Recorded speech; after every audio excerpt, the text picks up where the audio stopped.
Abra mão da idolatria, não idolatre homem, não idolatre pastores, não idolatre congregação, não idolatre templo feito por mão de homem. Adore ao único que é digno de ser adorado, o Rei dos Reis e Senhor dos Senhores.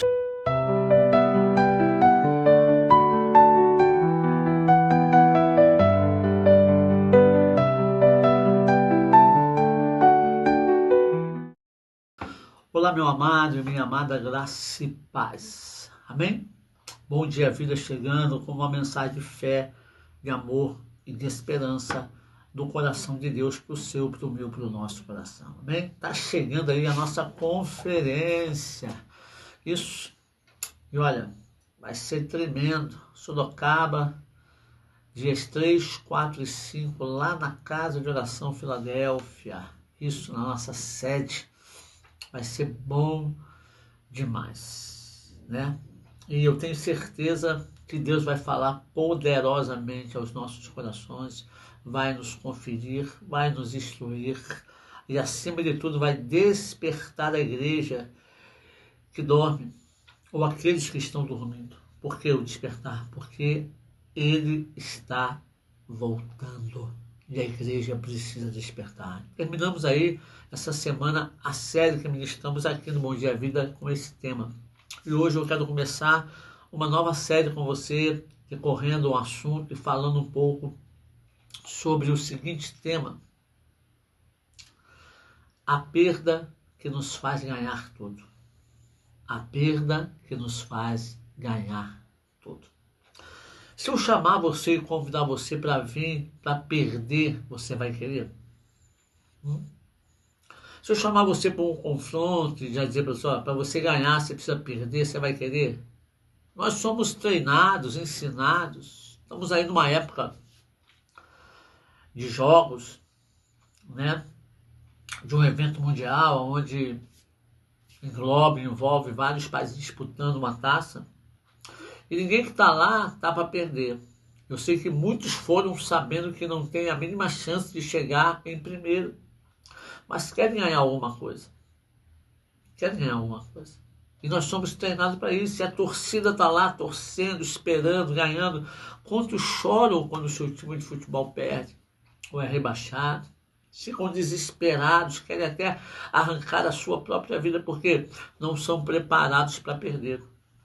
Mas dentro da palavra, dentro da Bíblia, nós temos que aprender a perder.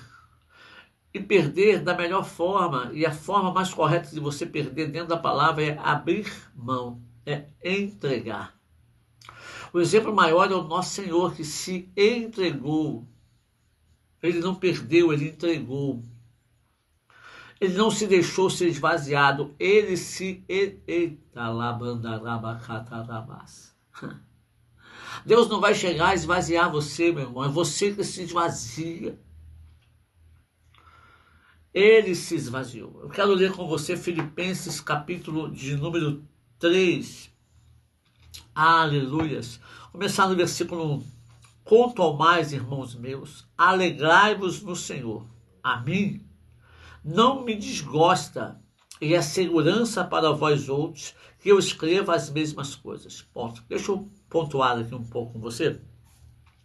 Paulo está dizendo para os irmãos lá da igreja de Filipos: olha, para mim não é problema nenhum escrever para vocês e falar dos mesmos assuntos, das mesmas coisas. Eu não tenho problema em repetir, eu não tenho problema em falar de novo, porque isso vai ser segurança para vocês, isso vai ser edificação para vocês. Quanto ao mais, irmãos meus, alegrai-vos no Senhor. O ponto-chave é ele está dizendo: se alegra em Deus. Como, pastor? O senhor não conhece a minha vida é muito difícil e tal. Se alegra em Deus, irmão, porque se você olhar para trás, tem gente vivendo pior que você. Você mora no Brasil? Mora. Você serve a Deus no país chamado Brasil? Sim, sirvo. Então levante a mão para o céu, da glória a Deus, porque tem muitos irmãos que servem a Deus em lugares onde a igreja é perseguida, onde a igreja é escondida. Eles têm que estar lá como agentes secretos, não podem falar que são crentes, que adoram a Jesus, porque senão são mortos. mortos, as casas são invadidas, as famílias são queimadas, são levados à praça pública para morrer como exemplo, para que os outros não façam as mesmas coisas. E você ainda está num país que, se você quiser chegar ali na rua e abrir a boca e começar a pregar, você pode. Ainda pode. Alegrai-vos no Senhor. Tem gente em situação pior que a sua. Então levante as mãos para o alto e dê glória a Deus. Se alegre em Deus na vida, no momento, na situação. Pastor, mas é uma situação, eu fui diagnosticado com uma doença assim, assado. Irmão, dá glória a Deus. Creia no Senhor. Deus está no controle. Deus está no controle. Glorifique ao Senhor. E ele vai continuar aqui no versículo 2. Acautelai-vos dos cães. Acautelai-vos dos maus obreiros e acautelai-vos da falsa circuncisão. O que ele está falando aqui? Irmãos, tenham cuidado, porque existem falsos obreiros. Existem falsos pastores que, em vez de ser pastores, são cães. Existe falsa circuncisão. Paulo está falando de uma religiosidade que querem impor sobre você e mim, para que a gente possa ganhar alguma coisa, quando na verdade nós temos que perder. Tem muita gente que coloca em cima da salvação algum feito. Deixa eu falar uma coisa para você, eu vou sempre repetir aqui no Bom Dia Vida. Deus te ama não porque você ora. Deus te ama não porque você devolve o dízimo e ele precisa. Não. Deus te ama não porque você jejua. Deus te ama não porque você lê a Bíblia, porque ele morreu na cruz por você antes de você ler, antes de você orar, antes de você devolver dízimo e antes de você buscar a sua face. Então ele não te ama porque você faz isso. Isso é engano. Você não é melhor do que o irmão que não faz isso. Nós temos essa falsa modéstia e justiça de achar que somos melhores do que A ou B ou C, porque fazemos isso ou fazemos aquilo outro. Não. A palavra certa não é melhor. A palavra certa é: você alcançou uma responsabilidade. Você entendeu que você precisa ser responsável. E quando você entende responsabilidade espiritual, aí você começa a entender que você ora, que você lê, que você jejua, que você não julga o irmão, que você não se acha ou sobressai melhor que A, que B ou que C, que as coisas funcionam porque você está ali, é porque você faz, é porque você acontece, é porque... Não, você entende que você não é maior nem melhor do que ninguém. E Paulo vai dizer para nós: não considerando um maior ou melhor que o outro. Ah, Jesus, como nós temos que aprender tantas coisas, Senhor. E o Senhor precisa voltar, a igreja não desperta para isso, a igreja fica brigando entre ela, irmãos brigando contra irmãos, um jogando o outro na cova, um querendo matar o outro, e o inimigo aplaudindo e batendo palma. Irmãos, acordem, despertem, acautelai-vos dos maus obreiros. O mau obreiro, ele não vai vir vestido de diabo.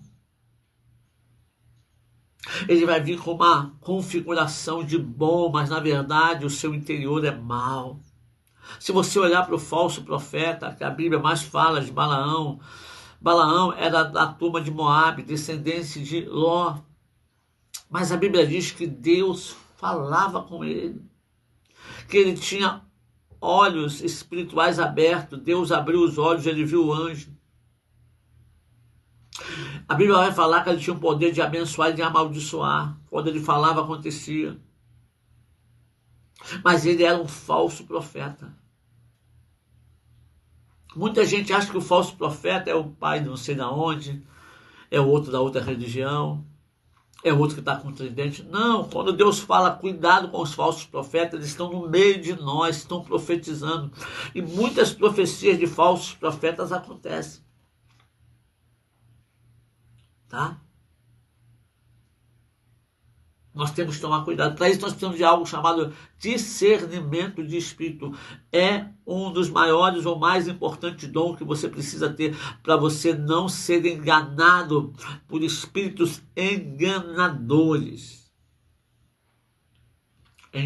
Esses dias eu estava saindo de casa, eu saí por volta das 5 horas, abri meu portão de garagem, olho a minha rua, e eu olhei assim pelo retrovisor, não tinha nada. Quando eu saí com o carro de ré, eu olhei, tinha um cara no meio da rua, um pouco à frente da minha casa, mas no meio da rua. Estava de calça branca, blusa vermelha, um casaco vermelho, um chapeuzinho vermelho, rindo para mim. E falando as coisas que eu não estava entendendo. E aí eu rapidamente já falei assim, o Senhor te repreenda, Satanás, está amarrado. Aí ele fez uma dancinha para lá, dançou para cá, tirou o chapéu para me cumprimentar. Eu falei, você está amarrado em nome de Jesus. Aí ele voltou, passou por trás do meu carro, voltando sempre no meio da rua, entrando para dentro da comunidade, deu uns 4, 5 passos depois do meu carro, parou, soltou uma rajada de língua estranha. E eu falei, o Senhor te repreenda, Satanás. E ele riu, falou, como é que ele vai me repreender? Eu estou com ele, e foi. Andou mais um pouco, eu olhei para o carro, quando eu olhei para lá não vi mais ninguém entrando na comunidade, sumiu, desapareceu. E aí, o que você me diz? Quem era? Era ele, tentando me amedrontar. Um dia antes, foi véspera da oração que a gente ora na igreja de 15 em 15 dias. E temos orado pela comunidade, temos orado para Deus repreender todo principado, potestade, para destronar. E quando nós oramos no dia seguinte à noite, o que nós entendemos? Qual foi a revelação de Deus para nós? O inimigo está saindo dos seus esconderijos, está vindo afrontar a gente, porque ele está sendo acuado, ele está perdendo o território. E a gente acredita que Deus vai fazer uma grande obra naquela comunidade. E a grande obra não é que ele vai lotar a casa de oração Filadélfia em Niterói. Não é isso. Ele vai libertar muitas vidas, vai salvar muitas pessoas naquela comunidade. Ele vai tocar a história daquela comunidade. Então eu e você temos que estar atentos. Não é porque falou língua que é de Deus. Não é porque profetizou é de Deus. Não é porque entregou uma visão, uma revelação que é de Deus. Cuidado com quem você deixa colocar a mão na sua cabeça. Cuidado com quem você vai ouvir. Cuidado, preste atenção. Busque discernimento no Espírito. Eu vou orar com você e vou continuar falando sobre esse tema. Perder para ganhar. Bendito Deus, Pai, nós te louvamos. Glorificamos o teu santo nome, obrigado, abençoe o meu irmão, a minha irmã, derrama sobre ele graça, unção, poder, abre os nossos olhos, os nossos ouvidos, para poder despertar no Senhor e entender aquilo que tu quer em nome de Jesus. Amém. Deus abençoe.